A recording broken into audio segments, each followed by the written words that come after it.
அஸ்ஸலாமு அலைக்கும் வரஹ்மத்துல்லாஹி வபரகாத்துஹு. அன்பார்ந்த அனைத்து உறவுகளுக்கும் இனிய மதிய வணக்கம். கடந்த காலங்களில் உங்களுக்கு தெரிஞ்சிருக்கும் நிக்கோலஸ் மேட்ரோ கைது செய்திருந்தாங்க. வெனிசுலா அதிபர் அமெரிக்காவில் கைது செய்ததுக்கு பிறகு பெரிய அளவில் பேசு பொருளாக மாறிய நாடாக வெனிசுலா மாறியது.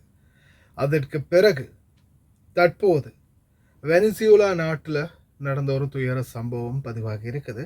அதாவது பார்த்தீங்கன்னா 7.7 ரிக்டர்லேருந்து 7.1 7.2 7.5 ரிக்டர் வரையிலான அந்த நாட்டில் நேற்றைய தினம் பதிவாகி இருக்குது. இந்த மட்டும் கிட்டத்தட்ட ஆயிரக்கணக்கான பேர் அப்படின்னு சொல்றாங்க உயிர் இழந்தவர்களுடைய எண்ணிக்கை. ஆனால் இன்னும் சரியான உத்தியோகபூர்வ தகவல் எதுவுமே வெளியிடலை.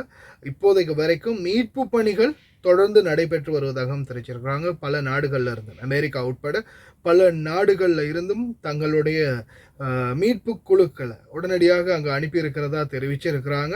விமான நிலையம் உட்பட பல கட்டிடங்கள், மக்கள் பயணிகள் உள்ள நடமாடிக்கிட்டு இருக்கும்போது போகும்போது வரும்போதே இடிந்து விழுந்த ஒரு துயர சம்பவம் பதிவாகி இருக்குது. உண்மையிலேயே மிகவும் கவலைக்குரிய விடயமாக மாறி இருக்குது.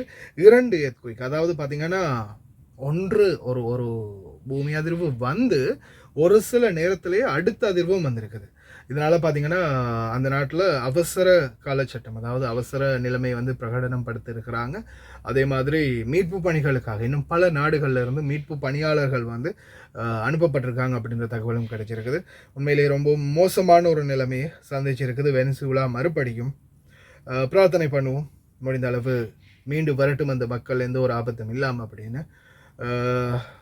தற்போதைக்கு இன்றைய நாள் மிகவும் சோகமான ஒரு செய்தியாக இந்த செய்தி மாறி இருக்குது. சமூக வலைத்தளங்களில் பரவலாக பேசப்படும் செய்தியாக மாறி இருக்குது. வீடியோ காட்சிகள் சில இருக்குது, அதையும் கடைசியில் போகிறேன், மறக்காம பாருங்கள்.